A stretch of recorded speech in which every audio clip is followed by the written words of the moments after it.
Ah, Rabbi Henri Ohayon, Baruch Haba, Rabbi Marco Moyal. Quel plaisir de vous voir. Ah là là, Baruch Hashem. Alors, on Merci. voit tout. Dubaï, Vancouver, New York. Je ne sais plus là, dans quel fuseau horaire. Vous êtes là, superbe, superbe. Alors, le Seudah Shlichit, j'ai reparlé de ce chiot. Vraiment un chiot top. Baruch Haba, Rabbi Michel. Et donc, j'ai raconté un peu la prophétie de Zacharie. On a raconté aussi l'histoire des pagettes, comme on l'a retrouvé dans la Gemara, tout ça. Bon, la vérité, ceux qui n'étaient pas là le dernier cours, ceux qui n'étaient pas là sur la Shlichit, dommage. Parce qu'on a fait, Marco, tout ce qui s'est passé en Syrie, au Liban et tout, dans quelques versets de la Bible. Rebelote. Merci beaucoup. Et puis, en fait, j'avais amené les versets de Zacharie qui disent qu'arrivera un jour où Jérusalem arrivera aux portes de Damas et dans l'endroit de Chadrach. Et là, Chadrach, deux significations. Est-ce que Chadrach veut dire Mashiach ou seconde signification, qui est une ville qui est collée à Damas. Alors moi, je parle de ça. Et M. Zaguri m'envoie votre article, Monsieur Znati. Et il m'écrit comme ça. Shavuatov. Simplement pour vous dire que la ville de Hader, en Syrie, n'est-ce pas la ville dont vous avez cité? Dans l'article, tu vois la ville qu'ils ont, c'est la ville de Khadrer, la ville qu'on a citée dans le Navi. C'est pas tout, mot pour mot. Non, mais c'est pas On est arrivé là. nous. Mais oui, Paris, Damas. Non, mais l'histoire des Non, le Fagek, c'est après. J'ai expliqué autre chose. J'ai amené les livres de Zacharie. Alors, juste rebelote tic-tac, histoire de ça refaire. Rebelote et rebelote. Il faut arriver à Damas. Ah, ouais. Alors, écoutez ça. Alors, je relis parce que là, ça a fait fureur. Ça a fait fureur et c'est incroyable. Juste, je relis. Vous êtes avec moi, Rabbi Mordechai? Parce que ça, c'est, comme on dit, c'est une tuerie. Alors, écoute. Je répète pour Rabbi Michel. Vraiment. Parce que quand vous voyez ici, c'est la lumière. Alors, comme votre nom l'indique, Meir veut dire la lumière, il est clair. Alors, on y va, Rabbi Yaakov, vous aussi. Alors maintenant, on y va. Massa Devar Hashem, Beretz Chadrach. Oracle, parole de l'Éternel sur le pays de Chadrach. Elle s'arrête sur Damas, car l'Éternel a l'œil sur tous les hommes comme sur toutes les tribus d'Israël. Elle s'arrête aussi sur Hammat, à la frontière de Damas, sur Tyr et Sidon, malgré toute leur sagesse. Tyr s'est bâti une forteresse, elle a amassé l'argent comme la poussière et l'or comme la boue des rues. Voici le Seigneur s'en emparera, il précipitera sa puissance dans la mer et elle sera consumée par le feu. Ashkelon le verra et elle sera dans la crainte. Gaza aussi, et un violent tremblement la saisira. Ekron aussi, car son espoir sera confondu. Le roi disparaîtra de Gaza. L'étranger s'établira dans Ashdod et j'abattrai l'orgueil des Philistins. On dirait qu'il avait vu le film. Hein. J'ôterai le sang de sa bouche et les abominations d'entre ses dents. Lui aussi restera pour notre Dieu. Il sera comme un chef en Juda, etc. De quoi parle-t-on? Rachid nous dit que il y a une discussion entre les Chachamim en parlant de c'est quoi Chadrach? Chadrach, est-ce que c'est un homme qui est le Mashiach, qui veut dire Chadrach, Chad, c'est la connotation de deux mots. Chad veut dire sharp, aiguisé, et Rach veut dire tendre. Le Mashiach sera dur pour l'un, pour ceux qui ont été méchants, et sera bon pour ceux qui ont été doux. Alors je dis, mais le Rachid dit là-bas, sur place, qu'un autre avis dit non, Chadrach, c'est une ville qui est collée à Damas, qui est proche de Damas. Et là, dans les bombardements qui ont été faits, c'est dans la ville de Khader. C'est cette ville, une ville qui est. Les deux sont vrais. Alors, on va être sûr que les deux sont vrais. Et là, Rachid amène cette midrash qui dit qu'arrivera un jour où Jérusalem atteindra les portes de Damas. Et pour ça que le Rabbi Lubavitch a toujours demandé qu'on aille jusqu'au bout, qu'on aille jusqu'à là-bas, etc. Bon, en tout cas. C'est-à-dire que Damas, ça appartient jusqu'à Damas, c'est Israël. Alors maintenant, est-ce que c'est que l'influence arrivera ou pas? L'influence de Yerushalayim ou physiquement ou pas, c'est à voir. Pour l'instant, ce que je le sais, c'est qu'officiellement, les Druzes du sud de la Syrie demandent l'annexion totale. Et aux Israéliens, ils demandent le passeport israélien. C'est comme la Crimée avec la Russie, ils veulent la même chose. J'ai compris. C'est bien. Ça. Et là, je sais pas. Mais là, vous voyez que quoi? C'est-à-dire qu'ils veulent que Eretz Israël, ils veulent que Am Israël les protège, ils veulent être sous la domination de Am Israël. Et ça, c'est un bataille. C'est fou! Donc, ce qu'on est en train de dire, c'est juste fou! Ça fait peut-être 20 ans. Et là, le chef du Hamas, qui reste, enfin, je ne sais pas le chef s'il en reste un, parce qu'il a peur de dire que les chefs ne peuvent pas prendre un missile. Donc, ils disent qu'ils ne sont plus des chefs, c'est des sous-chefs. C'est de prendre des sous-missiles, parce qu'ils sont sous la terre. Bon, en tout cas, alors qu'est-ce qui se passe? Alors, les sous-chefs là-bas, ils ont dit, tout est, vous avez vu l'article de I24, je vous invite à le lire, tout s'est retourné contre nous. Ah oui, oui. Tout ce que l'on a fait, le 7 octobre, c'est retourné contre nous. On va dire à Botaï. Et j'ai expliqué le dernier shiur que ce que nous avons vu à l'époque de la conquête de Yoshua. Oui, vous montrez? À la conquête de Yoshua Binoun, à Botaï. Il écrit là-bas, la Gemara que nous avons étudiée. Rabbi Mordechai, écoutez ça, c'est une bombe. C'est une bombe. La Gemara a dit qu'il y avait Dieu enverra le frelon. Le frelon pour préparer le terrain avant nous. Donc c'est un bestiole qui pique. Ok? C'est un insecte qui, comme une guêpe, le frelon. Une abeille qui est. C'est le mal. Voilà. Non, le frelon, mais le frelon, le frelon ne donne pas de miel. En tout cas, alors à Botaï, guêpe qui est toxique. Et là, qu'est-ce qui se passe? Et qu'est-ce qu'on a dit le dernier shiur? Que la Gemara nous dit, le frelon n'a jamais dépassé le Jourdain. On a dit, mais comment est-ce possible de dire que le frelon n'a jamais dépassé le Jourdain? Mais il s'est arrêté. Et la Torah nous avait dit qu'il allait venir et nous aider à se débarrasser de nos ennemis. Deux réponses de la Gemara, on va le voir. Première réponse, non. Elle s'est arrêtée au port du Jourdain, à la rive, et de loin, comme dans un film, elle a envoyé son venin, dire un laser, qui a frappé et brûlé les yeux des Hémoréim et qui les a castrés du bas. Alors à Botaï, rappelez-vous qu'est-ce qui s'est passé avec les Padjettes? On était en Érythrée, on n'a pas bougé, et on les a quoi? Explosé leurs yeux, explosé le bas. Oui, non, en bas de la ceinture. C'est exactement, c'est avec ça que toute la chute a commencé à passer. Et tout ce qu'on a étudié, voilà, le frelon asiatique, et tout ce qu'on a étudié, c'est en train de se faire, c'est en train de se passer à Botaï, je vais vous dire. Préparez-vous. J'ai vu un rave qui ramène cette idée. Il y a vous savez qui est enterré à Damas? Alav Shalom, l'élève. Non.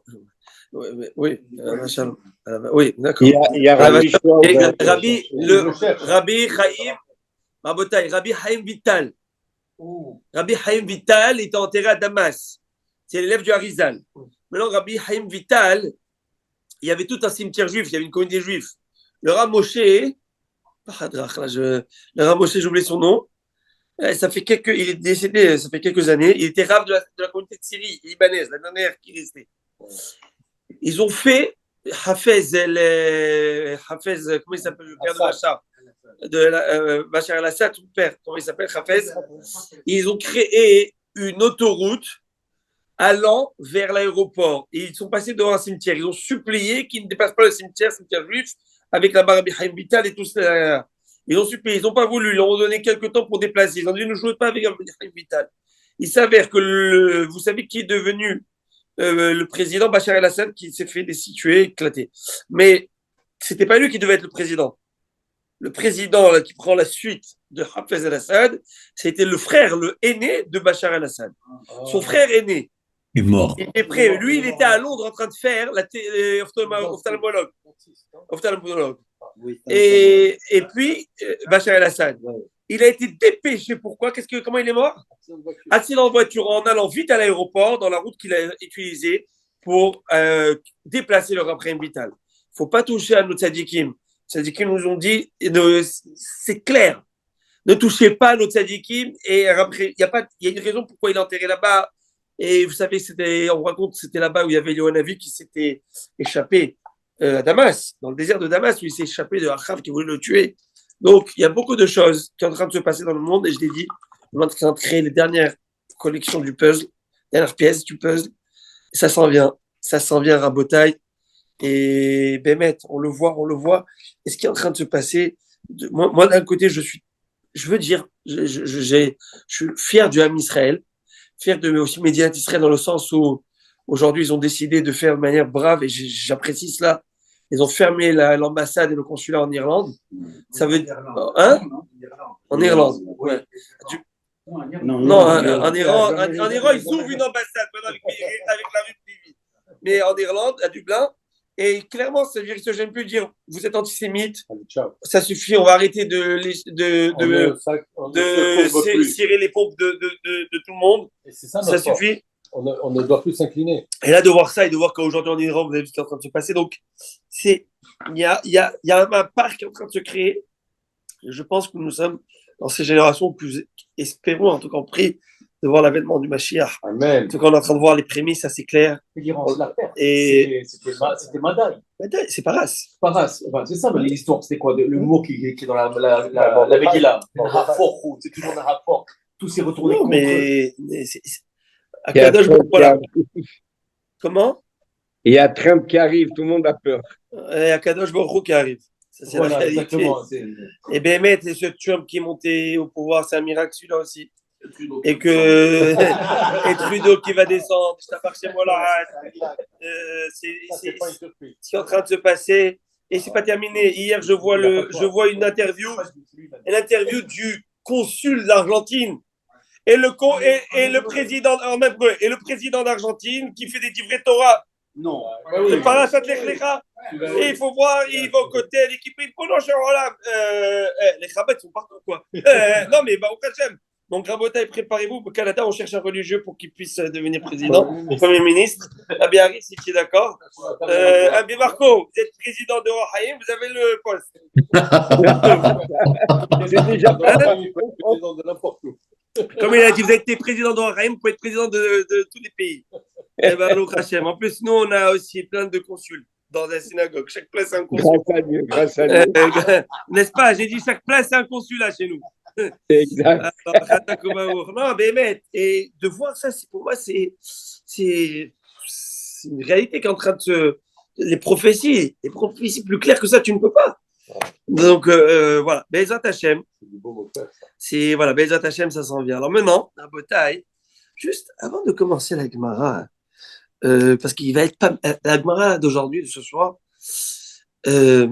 la vérité, j'adore Akadosh Baruch Hu parce que. Il y a un mec qui arrive. Hein? Il y a un mec qui arrive. Parce qu'il nous fait des clins d'œil. Il nous fait beaucoup de clins d'œil. Et vraiment, je l'adore. Et on l'adore, et Hachem, c'est notre père. Et là, quand j'ai étudié la Gemara pour préparer pour le Limoud, alors c'était pas mal technique. C'est vraiment technique. Pas mal de choses. Il faudra vraiment attraper, comme on dit, le fil. Et à la fin de la Gemara, je tombe sur une Gemara. Enfin, j'arrive dans les lignes où elle amène un passage de la paracha de cette semaine. Paracha de cette semaine avec Yosef Hatzadik. Je me dis, regarde comment Akadosh Baruch Hu, il fait que, et on le sait, on le dit au nom du Gan, souvent je le dis dans mes cours, que lorsqu'on étudie nos thèmes, ça tombe avec la paracha de la semaine, c'est un clin d'œil que Dieu te dit, tu es on a good way. Vas-y, continue comme ça. Et Bezat Hashem, qu'on soit toujours autour de la Torah, autour des mitzvot, de bonnes midot, toujours travailler nos midot, et notre émouna en Akadosh Baruch Hu. Parce que c'est que ça qui va nous faire tenir à la fin des temps. C'est la émouna en Akadosh Baruch Hu, que j'ai eu, qui est Kol Yachol, qui détient tous les pouvoirs. Et voilà. Et puis, alors, Rabotai, en rentrant dans cela, juste avant de rentrer à la Gemara, parce que ça va être pas mal technique, et je me donne 10 minutes avant de rentrer à la Gemara. Parce qu'après, dès qu'on va rentrer dedans, alors je voudrais un petit peu faire, vous savez ce que c'est la soupline? Oui. L'adoucissant. L'assouplisseur, ils mettent ça. C'est on va assouplir un petit peu avant de rentrer dans la technicalité de la Gemara. Juste des petites, voilà, juste des petites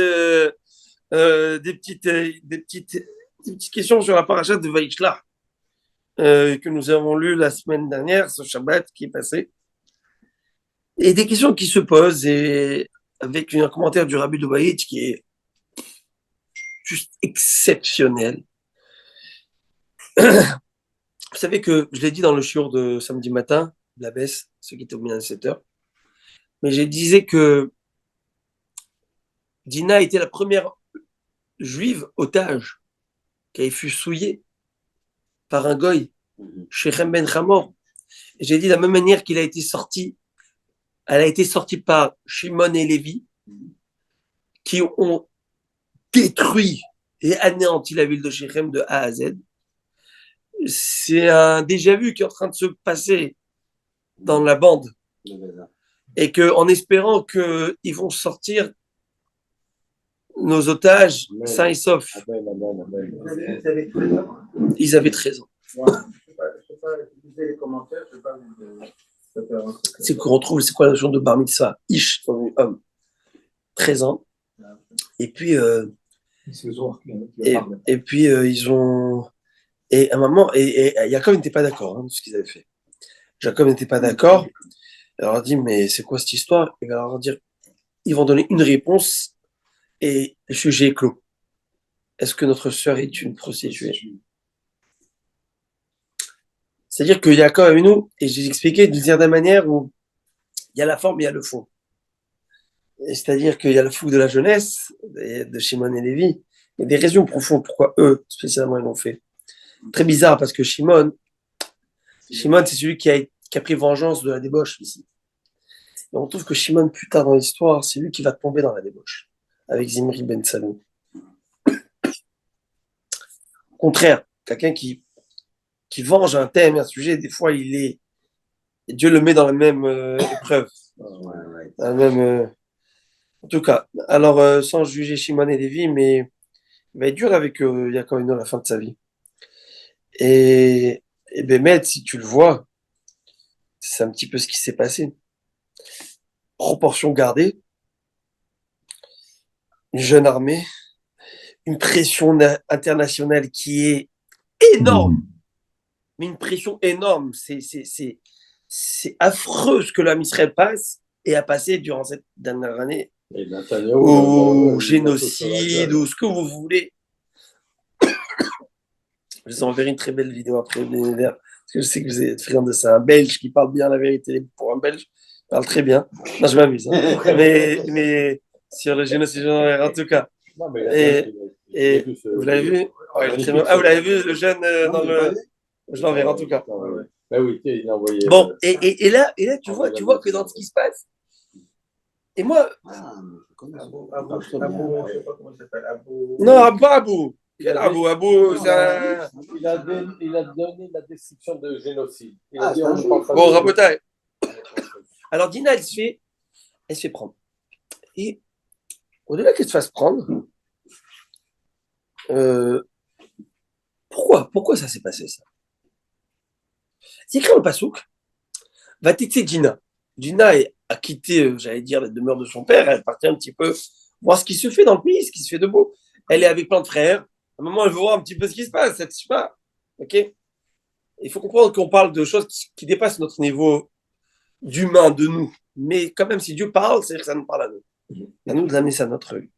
Et Dina, écrit va téter Dina, bat Léa.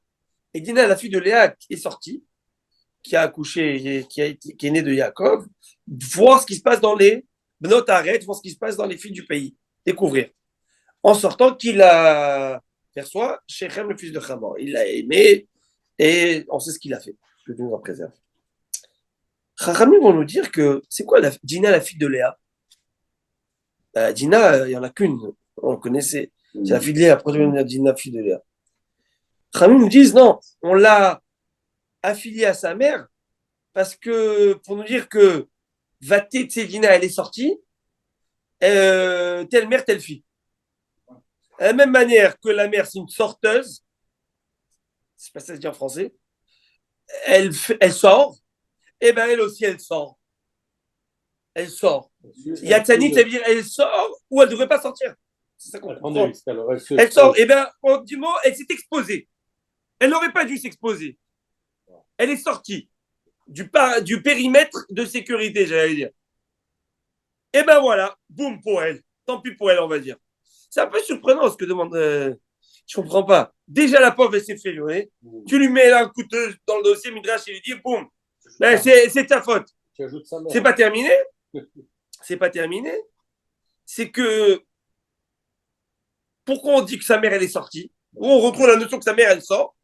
On retrouve que sa mère elle sortait lorsqu'elle écoutait l'âne de son mari, Yaakov, qui revenait de l'étude de la Torah.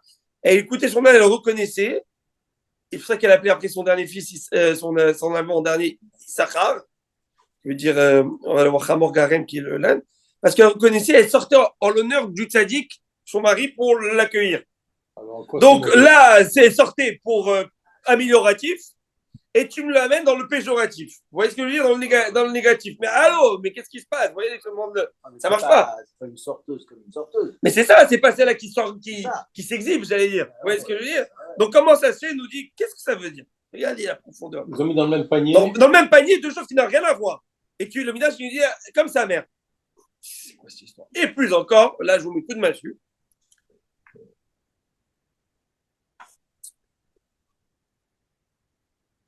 Rami me dit, pourquoi il a eu ça, là, Yaakov? Que Dieu nous en préserve. Une maca pareille, une épreuve pareille, c'est une épreuve qu'on ne souhaite à personne. Il bat Israël. La fille de Yaakov Avinu, la Kedusha au summum, elle passe par cette épreuve. Et c'est terrible. Et pour Yaakov, mais en tant que papa, qui doit être là pour protéger sa fille, et bien, ils disent, c'est une punition pour Jacob. Oh. Laquelle? C'est que quand ils sont sortis à la rencontre de Ésaü, Dina, qui était magnifique, il l'a prise, il l'a cachée dans une grosse malle. Tu sais, les malles Louis Vuitton, là, à 500 000 $, la malle, là. Moi, je l'ai vue, je me suis fait la malle. Oh là là, c'est ma femme, on fait le tour là-bas, c'est plus joli. Allez, H&M, Avodat H&M. Allez, pas Avodat Zara. Mais en tout cas, alors qu'est-ce qui se passe? Alors qu'est-ce qui se passe? Alors, à bataille. Alors maintenant, on y va. Il dit, il a caché. Attendez, alors il a caché, alors pourquoi il a caché? Il a protégé. Il a dit que Esav, Robada, il ne voyait pas ma fille. Il dit, Yaakov, qu'est-ce que tu fais exceptionnel jour de marier avec elle? Qu'il ne met pas les yeux sur elle. Et alors, nous dit le Midrash, au contraire, peut-être, pourquoi tu as enlevé le privilège à ton frère de se marier avec Dina? Peut-être qu'elle aurait pu l'amener à la Teshuva. Torah Temima sur place commentaire, il dit, mais où c'est écrit un homme? On demande à un homme de mettre sa fille devant un violeur, un voleur, un ripou comme ça. Au point où on dit, tu sais quoi, tu vas être puni. Où il a eu l'obligation, lui, de faire une chose pareille, et comme il ne l'a pas fait, au contraire, il a protégé du regard de son frère, et Dieu va lui dire, tu vois, tu as voulu la cacher et faire un mariage en bonne et due forme, et voilà, regarde ce qui va se passer. C'est le Midrash qui dit ça, Rabotai. C'est chaud, hein, comme Midrash, non? C'est un missile. C'est terrible comme Midrash, il faut l'expliquer. Je vous ai dit, je vais vous chauffer. Mais je ne vais pas vous donner la réponse, vous comprenez? Je vais juste vous mettre un peu là comme ça, et là, je vous laisse. Vous êtes bon? Ouais. Bon, allez, je vous donne. Alors, à bataille. D'abord, c'est écrit vous vous rappelez quand il s'est marié avec Léa? Ouais. D'abord, il a dû retravailler. et vous connaissez toute l'histoire? Il y a écrit Veine Iléa. Voici le matin, c'est Léa. Comment écrire un Torah Ine Iléa? Voici elle et Léa. Elle. C'est écrit Veine ou Léa. Quand vous lisez dans le Sefer Torah, c'est He Vav Aleph. Il et Léa. Il, pas elle. On devrait dire Veine Iléa. C'est ce qu'on lit. On lit comme ça, mais c'est écrit Veine ou, en parlant de il. Ramin disent que Lavan, il lui dit, mais tu ne manges que ce que tu as cuisiné. Tu as pris la Bechora, les droits d'aînesse. À ton frère. À ton frère, donc tu es le Bechor. Et donc toi, tu es où? Toi, tu es Léa, c'est pour Léa. Waouh. Tu me dis que je suis un arnaqueur? Tu as été un arnaqueur. De quoi tu parles? Donc, il est né pour aider, c'est pour toi. Wow. Tu es le plus jeune aussi, tu as acheté, tu auras les deux. Mais tu es aussi Léa. Et c'est qu'est-ce que c'est écrit par rapport à Léa? Ça vient avec le paquet. Que Léa écrit par rapport à Rachel, il y a quelque chose qui est écrit nulle part dans tout le Tanakh, peut-être à propos de Yosef. Yaakov, il y a écrit que Léa, elle était belle d'apparence, magnifique. Yefat Toar, Yefat Marie, chose qu'on retrouve que peut-être pour Yosef. Nulle part, on retrouve. Yefat Toar, belle, belle d'aspect et belle d'apparence. Rachel. Et Léa, qu'est-ce qu'il y a écrit sur Léa? Véiné Léa racote. Et Léa, elle était racote. Les yeux. Fragile, les yeux fragiles, les yeux. Ça veut dire, elle avait beaucoup pleuré, j'étais un peu. D'abord, je comprends pas. Qu'est-ce qu'il y a besoin de mettre du lachon dans sur Léa? Et franchement, qu'est-ce que la Torah vient de me dire qu'elle était super belle, une bombe atomique, Rachel? C'est sur ça qu'il s'est basé, Jacob, franchement? Non, sûrement pas. Par contre, dès qu'il l'a vu, il a flippé. Mais ouais, tout de suite, il a. Noël. J'ai réfléchi comme ça, peut-être tu plus comme ça. Mais surtout quand il a vu, il a pleuré. Ça, c'est intéressant. Oui, la question. Ah, merci, c'est gentil. Non, mais c'est vrai, je me suis C'est une toujours bonne dit question. pourquoi la Torah, elle a parlé mal comme ça. C'est vrai, C'est ça. Tu sais ce qu'il dit? c'est pas gentil. La beauté, Moi, je la l'ai, beauté, hein. la beauté. La beauté. Yaakov Avinu s'est arrêté. Je crois qu'Yaakov Avinu, c'est vous et moi. Bon, vous non, vous êtes des tzadikim. Mais moi, qu'est-ce que c'est nous? Yaakov Avinu! Oh, bombe atomique. Pas du tout. Yaakov, il voit en profondeur. Yaakov, quand il a vu déjà qu'elle n'allait pas être enterrée avec lui, sans il a pleuré sur place. C'est ce qu'on sait de quoi on parle. De qui on parle, Yaakov Avinu? C'est le summum de la Kedusha. Jusqu'au bout de ses ongles. Yaakov Avinu, c'est 12 semences, 12 enfants. Il n'y a pas une en plus. Wow. La vie, c'est le seul homme sur terre qui est dans la perfection comme ça. Il y a un visage gravé sur le trône céleste, c'est le sien. Il n'y a pas 36. Yaakov Avinu, c'est notre papa. On s'appelle Bnei Israël. Les Bnei Israël, on a de qui, notre pédigré, si vous montez plus haut, c'est Yaakov Avinu. Et Yaakov Avinu ne s'arrête pas. C'est quoi la Torah a besoin de dire? Elle était belle d'aspect et d'apparence. C'est quoi cette idée? On va rentrer un peu dans l'idée de la chassidoute. Très beau, très, très, très beau. J'ai tellement aimé ça, j'ai dit. Faut que je partage. Ouais, on doit partager parce que ça suffit de garder pour soi. Sharing. Sharing is caring. Je vous raconte une Gemara dans Masechet Brachot, page 5. Rabbi Eliezer est tombé malade. Rabbi Hanan vient le rencontrer. Il vient le rencontrer et il voit que c'était sombre. Il voit que c'était à la fin de sa vie. Au Shoah Tzadik. Tu entends? Il voit que Rabbi Eliezer, c'était la fin de sa vie. Rabbi Hanan, il voit tout ça. Il essaie un peu de lui aérer la chambre, ouvrir les rideaux, un petit peu. C'était sombre, c'était lugubre. C'était pas bien. Et lui, il était mourant. Et à ce moment-là, il n'y a pas de lumière. Il n'y a pas assez de lumière. Rabbi Yochanan, alors il ouvre sa chemise et il se retrousse les manches. À ce moment-là, il y a une lumière qui rentre dans là. Du LED. Une beauté incroyable qu'avait Rabbi Yochanan. Rabbi Eliezer pleure. Et sur son lit de mort, il pleure. Yochanan, il dit, ah, bébé, Rabbi Eliezer, pourquoi tu pleures? Rabbi Eliezer, est-ce que c'est à cause que tu n'as pas assez étudié la Torah? Tu n'as pas assez, tu en voudrais encore plus? Mais tu as donné ton maximum. On sait que la quantité n'est pas ce qui est important pour Dieu. C'est la qualité. Et toi, la qualité, tu as été. Est-ce que c'est pas peut-être... Je dis non, c'est pas pour ça que je pleure. Si tu pleures parce que peut-être tu n'avais pas assez de parnassa, de quoi vivre. Et mais mon cher ami, pas tout le monde mérite les deux mondes et toute la Torah et la richesse. Ça, ce sont des rares personnes qui ont ça. Mais je t'assure que le Olam Haba que tu vas voir, c'est un palais. Je pleure pas pour ça. Il dit, tu as perdu des enfants, c'est quoi le problème avec les enfants? Moi, j'en ai perdu 10 des enfants. Il avait sur lui un collier avec un os, tout petit os du 10e enfant qu'il a perdu. Pour montrer à tout le monde, regardez, tu peux tenir. Bon, n'est pas. Et alors, il lui dit, non, je pleure pour autre chose. Il dit, ah, pourquoi tu pleures?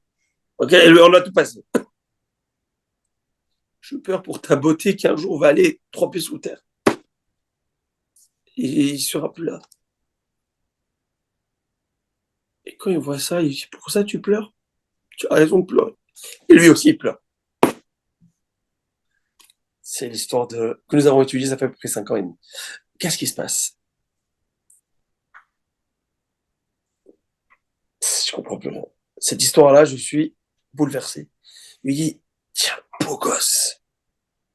Et cette bogosité ira sous terre, cette beauté. Il a lieu de pleurer. Il dit, ah, tu as raison, il a lieu de pleurer. C'est pas possible. Parle de Rabbi Yohanan. Parle de Rabbi Yezer. Quelle beauté parle-t-on? Alors, le Maharsha, il donne une explication. Maharsha, il dit qu'on parle, lui, c'était le dernier des vestiges des enfants nés à l'époque de Jérusalem. Et les enfants qui sont nés à l'époque de Jérusalem où il y a le Beth Amikdash étaient d'une beauté hallucinante. C'était le dernier, avec lui, lorsqu'il allait s'enterrer, lorsqu'il allait mourir, c'est le dernier souvenir qu'on aurait pu avoir du Beth Amikdash. Vous voyez? Et donc, il pleure pour le Beth Amikdash parce que ça, c'est une explication qui est merveilleuse. Mais, en fait, qu'on parle d'autre chose. Et regardez qu'est-ce qu'il parle. Qu'est-ce qu'il dit le rabbi? Je vous le dis. Il dit, en fait, il y a dans l'âme Israël, il y a 2 styles de personnes. Il y a les tzadikim à 100%, tu vois. Le style, le rabbin là qui est dans les posters, tu vois, chez toi. Cela, c'est la beauté. L'aspect merveilleux dans l'âme Israël. La perfection. La perfection. Et il y a qui sont représentés, symbolisés par Rachel. Rachel, c'est cette femme où elle vient, sa neshama, elle est au top. Elle a tous les ingrédients pour. C'est une fille qui est, tu sais, c'est celle-là qui a 100 sur 100 toujours en classe. C'est celle qui, toute la vie, va bien. Il n'y a pas de problème. Tu es destiné à Yaakov. Tout va devenir. Et tu as Léa qui pleure. Léa qui pleure, c'est la personne qui est tout un chacun d'entre nous, qui, avec les difficultés de la vie, pleure. Pourquoi pleure? Parce qu'elle pense qu'il y a de l'espoir. Et je pense que je peux réussir. Et si je suis destiné à ça, je vais pleurer jusqu'à ce que je vais avoir Yaakov. Et je ne vais pas lâcher. Et qu'il va y avoir des montagnes russes dans ma vie. Mais moi, je ne perds pas espoir et je pleure et je ferai des chouvas, même si je suis tombé tout en bas et je remonte. C'est pourquoi Yaakov Avinu est enterré avec qui? Avec Léa. Léa, qui est la mère de toute l'homme Israël. Elle a 6 tribus à elle seule. Pourquoi la majorité? Parce que c'est elle qui représente et qui symbolise le plus l'homme Israël.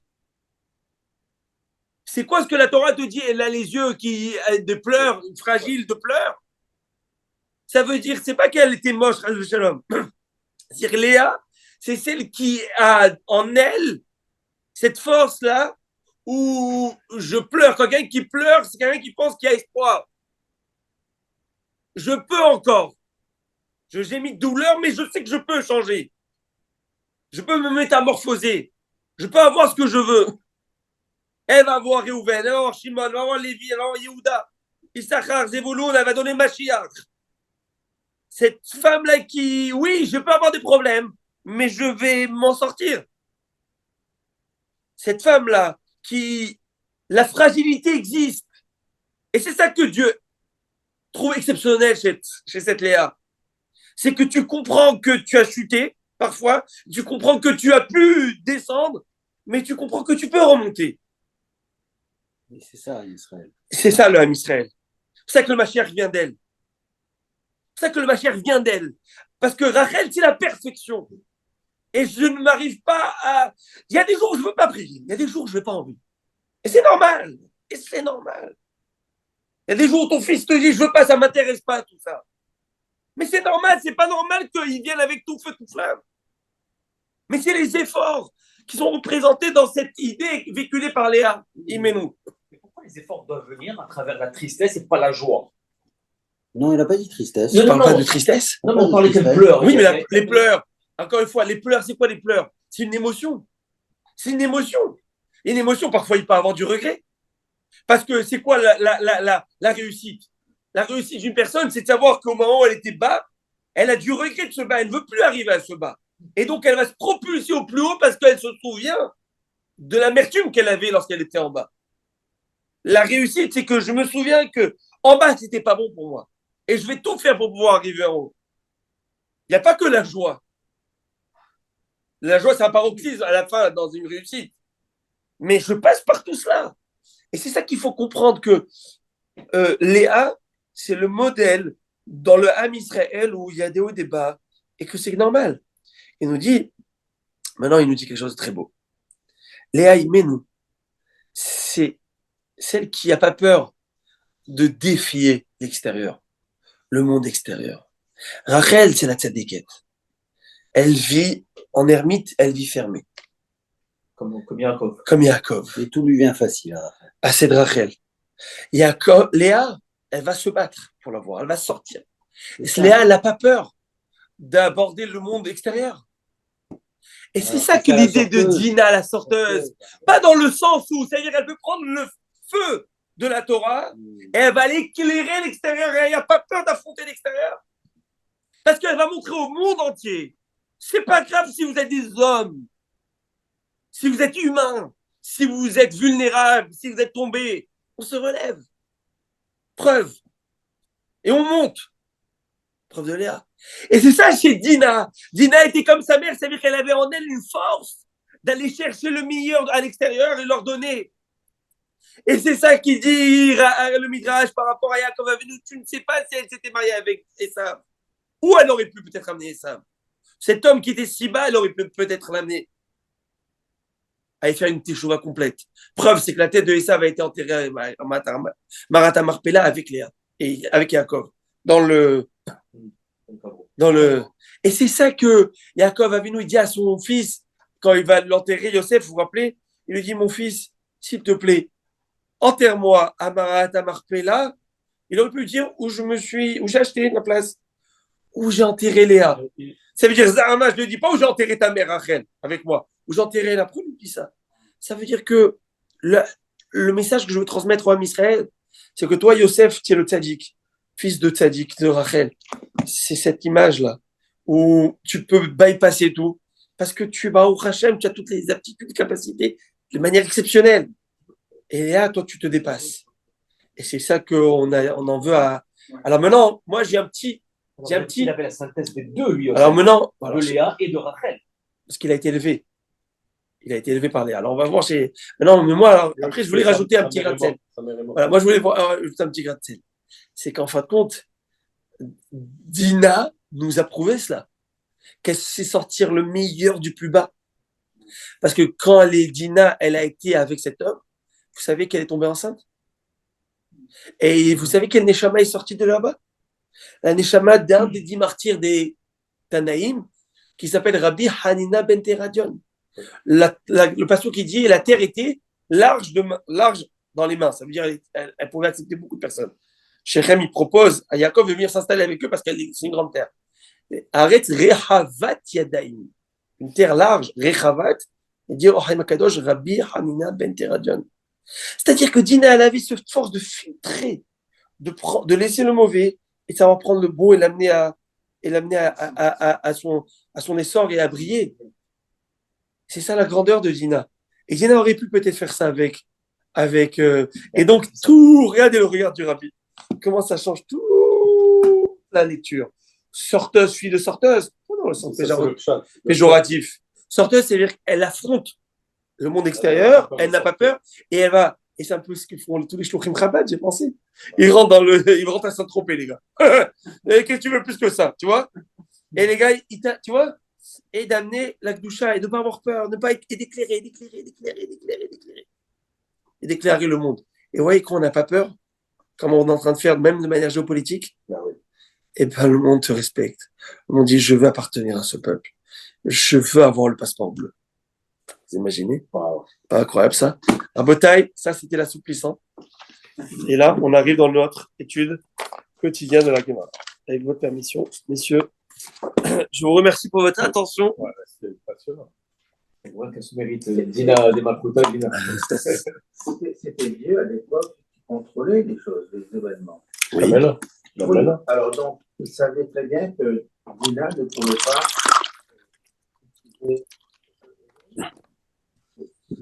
Il a fait en sorte que. Et le libre arbitre. Pourquoi lui reprocher à Dina? Non, monsieur, d'avoir caché Dina, alors qu'elle aurait peut-être pu ramener Esaü À la tchouva. Oui, mais oui, parce que en faisant ce que oui, j'ai compris, mais en disant ce que vous dites, vous exonérez toute personne du choix. La personne choisit dans la vie, et c'est la fameuse fameux mystère entre le libre arbitre et la connaissance de Dieu. Parce que c'est paradoxal. Si Dieu sait tout, pourquoi on va choisir? Et si Dieu sait ce qu'il va faire Yaakov, pourquoi alors le reprocher? Réponse, Yaakov aurait dû choisir cela. Mais Yaakov, il a quand même mis, il a pas pris une mauvaise décision Non, peut-être en apparence, puisqu'il a protégé sa fille. C'est vrai. C'est vrai. C'est vrai. vrai. En tant que papa, c'est vrai. Mais en tant que Yaakov Avinu qui est visionnaire, qui n'est pas Yaakov Avinu qui est beaucoup plus grand. Oui, mais il a quand même caché, quand il a rencontré ça, il a caché toute sa famille, il avait peur. Il les a divisés. Il les a divisés, je comprends. Mais j'ai lu quelque chose de très intéressant dans le jour de la paracha qui disait que la Shekhinah est avec lui. Mais la protection qui vient au moment quand tu es dans la terre d'Israël n'est plus avec toi. La Shekhinah va continuer, mais la protection que tu as ne prend pas de risque nécessaire en dehors. Tu ne seras pas autant protégé. C'est pour ça qu'il a pris ces mesures pour les éloigner de ce risque. Donc, il a, en plus forte raison, il a quand même caché sa fille. Il n'a pas pris. Encore une fois, on parle avec des gants, là. Hein. Oui. C'est microscopique. C'est microscopique. Nous, si on n'avait pas caché notre fille, Dieu nous aurait dit, mais tu es fou. Tu aurais dû cacher ta fille. Tu comprends ce que je veux dire? Donc, on parle c'est exactement le contraire. Chez nous, faut voir parce que Yaakov Avinu, c'est pas moi, comme je l'ai dit. Yaakov Avinu, c'est une vision qui est beaucoup plus globale, beaucoup plus collective et beaucoup plus grande. À partir du moment où il s'agissait de sa fille, peut-être qu'il n'avait plus la même vision. C'est plus la même chose. Là. Mais il faut comprendre. Mais tout ce qui est écrit dans la Torah, ça ne s'arrête pas à Yaakov. Si Dieu écrit chaque détail, c'est un guide. Je vous l'ai expliqué 10 fois que la Torah, c'est un guide. Et Dieu est en train de nous guider là. Dieu est en train de nous apprendre des choses. Dieu est en train de nous dire que... Yaakov, en fait, il n'avait pas peur pour lui ni pour sa famille. Il avait peur pour les générations à venir. Ah oui, c'est ça. Chachamim dit. Ben oui. Et c'est ça que Chachamim a dit, il n'a pas voulu tuer ça. Il aurait pu tuer ça. Il aurait pu tuer ça. Oui. Il le tué, c'est tout Shalom Israël. Vous savez pourquoi il ne voulait pas le tuer? Parce qu'il ne veut pas sortir Rabbi Meir. Rabbi Meir Balanès, ça va sortir de lui. Moi, je vais tuer Rabbi Meir. Moi, je vais tuer Rabbi Meir Balanès. Je sais qu'il s'en vient de lui. Parce qu'Esav, il a un potentiel. Il le sait, ça. C'est son frère jumeau. Il sait le potentiel qu'il a, Esav. Et ça fait beaucoup de peine. C'est bien Dieu. Mais Rivka, quand elle a choisi de propulser Ésaü lors de la bénédiction de Jacob, elle lui a bien dit prends-toi la première bénédiction, alors que vous voulez. Donc, tout ça, c'est les desseins de Dieu. Tout à fait. C'est les dessins d'Hachem, mais dans ce que je dis, dans cette forme de dessin, dans les plans d'Hachem, le mystère du libre arbitre et de la connaissance de Dieu et des actions de Dieu, c'est que dans tout ça, j'allais dire, il y a un micro libre arbitre qui se situe. Vous comprenez? Parce que encore mieux. Vous savez quoi? Je vais aller plus loin. Okay, disons que Dina a été dévoilée, est exposée, et que Dieu ne voulait pas que Dina soit avec Esav, et ben il aurait pas louché. Il aurait même pas vu. Ok. Disons. C'est-à-dire que toi, c'est très possible que Esav et Dina ne se marient pas, même s'il avait montré. Oh, il aurait dit, c'est pas ton âge, va jouer au bic si tu veux. Mais Yaakov, à ta hauteur, la forme, comment ça a été fait? Ça veut dire que tu coupes l'herbe sous le pied de ton frère. Tu aurais pu peut-être essayer de chercher quelque chose pour peut-être ramener. Vous voyez ce que je veux dire? Et c'est à ce niveau, donc c'est microscopique. Encore, je ne sais pas si c'est vrai ce que je dis, peut-être c'est pas vrai, certainement c'est pas vrai par rapport à la hauteur de Yaakov Avinu, parce que qu'est-ce que pour pouvoir dire que Yaakov il avait fait à ce niveau une erreur? Mais le Midrash le dit, c'est pour ça que je me permets de dire ce que le Midrash, je ramène que les mots du Midrash, je ne peux pas dire autre chose. Comment les comprendre? J'essaie de les comprendre. Mais celui qui pense que Yaakov Avinu, il était dans l'erreur, mais il est côté de la plaque. Il faut le comprendre, ça. C'est comme si que toi, tu essaies de comprendre ce que c'est. Aujourd'hui, comment on appelle ça, la science nucléaire, ou la physique quantique, ou je ne sais, moi, des choses qui nous dépassent, qu'on n'a pas fait d'études sur ça, je ne connais pas, et viens expliquer ça à un enfant de 4 ans. Tu comprends pas. C'est sûr. La seule chose nucléaire que tu sais, c'est le dernier film que tu as pu voir hier et avec le film de l'autre là-bas, Oppenheimer, c'est tout ça t'arrête pas. Tu t'es endormi en plein milieu. Alors, c'est où? On parle de Yaakov, Avinu, Ribono, Shalom. Aïe, aïe, aïe, quelle chance nous avons, messieurs. Rabbi Aaron, vous imaginez que votre grand-père, c'est Yaakov Avinu? Vraiment, je suis très heureux d'être à votre table ce soir. Vous êtes le petit-fils de Yaakov Avinu, ça tombe bien, c'est le même grand-père. Mais c'est incroyable. Mais s'il se met à la hauteur, c'est incroyable. Il veut pas la mort du rachat. Il veut comme Hachem, il veut sa teshuva. Voilà, mais peut-être qu'il ne voulait pas que ça passe. Mais pas au prix de sa fille, pas au prix de sacrifier sa fille. Voilà, ça veut dire que. Alors, on peut pas. Mais voilà, maintenant à votre taille. On y va, ok. Parlons peu, parlons bien. Dagmar nous dit, rappelez-vous, on revient à un nouveau thème. Enfin, un ancien thème qu'on va reprendre. Après, on va rentrer dans un sujet vraiment passionnant. Souvenez-vous qu'il y avait dans Parashat Kitavo cette mitzvah qui était que lorsque nous allons rentrer en Eretz Israël, il fallait que 6 tribus soient sur le mont Gerizim, 6 tribus sur le mont Eval. Dans la vallée, entre les deux, il fallait qu'il y ait le Shevet et la tribu de Lévi'im, et qu'ils disent des bénédictions d'un côté et des malédictions de l'autre. Et il fallait que tout le peuple réponde Amen. Par exemple, on disait une chose et son contraire. Ça veut dire quoi? Une chose de manière affirmative et de bénédiction, et la même chose en malédiction. Par exemple, béni soit celui qui ne fait pas l'interdit de l'idolâtrie. Amen. Maudit celui qui fera l'idolâtrie. Amen. Vous avez compris? Donc, c'était une chose et voilà. Alors, maintenant, qu'est-ce qui se passe? Pourquoi bénir celui qui ne fait pas? Il ne fait pas. Très bien, il faut maudire celui qui fait. Non, parce que on appelle ça, vous savez, en sciences, physiquement, dans la physique, on appelle ça la frotte. Lorsque ça se frotte, qu'on appelle ça? La friction, la force de friction, la force de frottement. C'est que quoi? Lorsque je résiste à une force négative, ben je suis en mouvement d'une certaine manière, parce que si le mouvement négatif ne m'amène pas de l'autre côté, c'est-à-dire que je suis en train de résister. Et ben c'est ce qu'ils disent, et les Lévi'im, ils disent, bénis celui qui ne fait pas ces mauvaises choses. Quoi? Alors celui qui ne fait pas de mauvaises choses, est-ce qu'il est béni? Est-ce qu'il a une bénédiction? Est-ce qu'il c'est comme si il fait quelque chose? Se retenir de ne pas faire quelque chose de négatif lorsque tu es appelé à ça. Toi, une petite force sévère, à chaque instant que tu ne le fais pas, tu es en train de faire une bonne action. Tu es en train de générer des ondes positives. Tu es en train de combattre, etc. Donc, automatiquement, tu es béni. Et là, on voit dans le Passouk qui dit « et la moitié d'eux ». C'est quoi ça, le Passouk? C'est un Passouk dans Yahushua. Je voulais ce Passouk, ok? Yahushua, celui de Josué, le premier livre des prophètes, qui parle de cet événement qu'on a fait Gerizim et Eval. Kol Israël, Uskena, Veshotim, Veshoftam, on dit misé ou misé, l'Aaron. Donc, rappelez-vous qu'il y avait au centre les Lévi'im, les Kohanim avec le Aaron, l'arche dans la vallée. Et Kager, Kaizrach, le converti, le citoyen, Chetuel Moul à Gerizim, la moitié était sur le mont Gerizim, Vea Chetio, et l'autre moitié, avec le L, Vea Chetio et Moul à Eval. Et l'autre côté à Eval, comme Dieu, Moshe avait demandé, Dieu avait demandé. C'est bizarre, c'est quoi Vea Chetio? C'est ça que la demande. C'est quoi Vea Chetio? Quoi la moitié? Et moitié, parce qu'en hébreu, on va dire Chetio, Vechetio.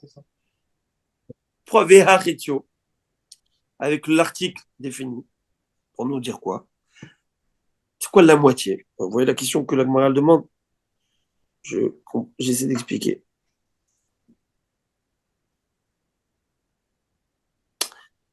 On dit une moitié était, on dit au début une moitié était sur le Gerizim et l'autre moitié est sur le mont Eval. On aurait dit en français une moitié Gerizim et une moitié, ça s'appelle l'article indéfini.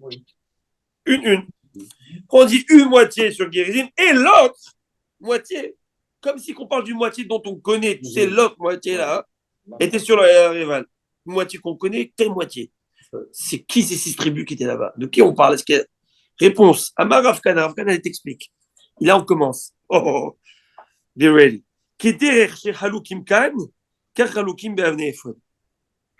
De la même façon que le tribut était partagé ici, 6 et 6, ainsi elles étaient partagées sur les pierres du éphod. Vous savez ce que c'est le éphod? La plaque sur le. Hein? La plaque plastron, là. Non, c'est le Rochen. Le rocher. Ah, Hein? Les pierres, non? Ok, je vous explique.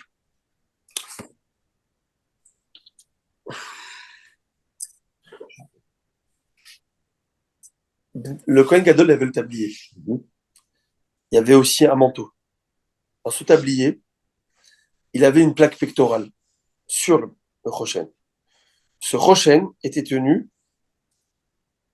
avec une chaîne, des anneaux ici, sur des épaulettes. Sur les épaules, il avait Avnei Shoham, 2 grandes pierres précieuses. Et à Parashat Tetzavé, on parle de ces pierres précieuses.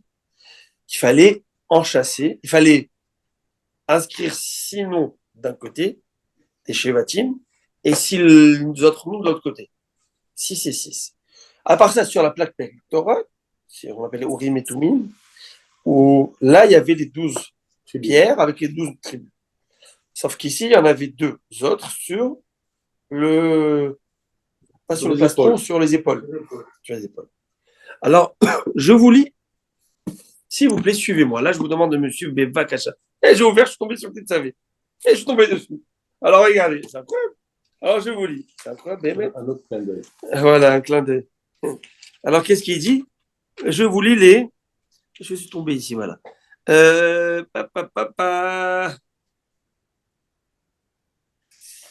vous lis le français, d'accord? Tu prendras les 2 pierres de Shoham et tu graveras sur elles les noms des fils d'Israël.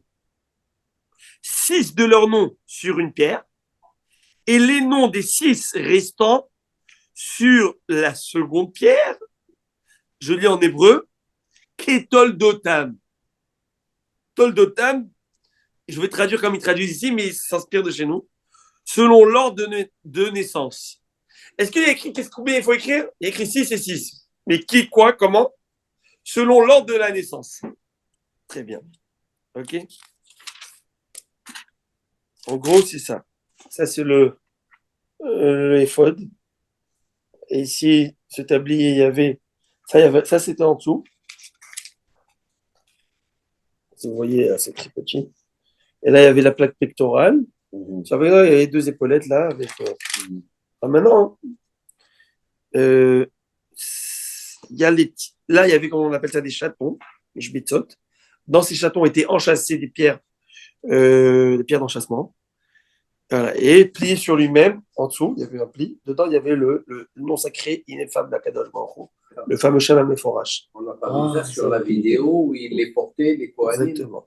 Le Kohen Gadol, il portait celui-là. Le Kohen, c'est dans la vidéo, on avait vu ça, tout à fait. C'est dans le Kohen.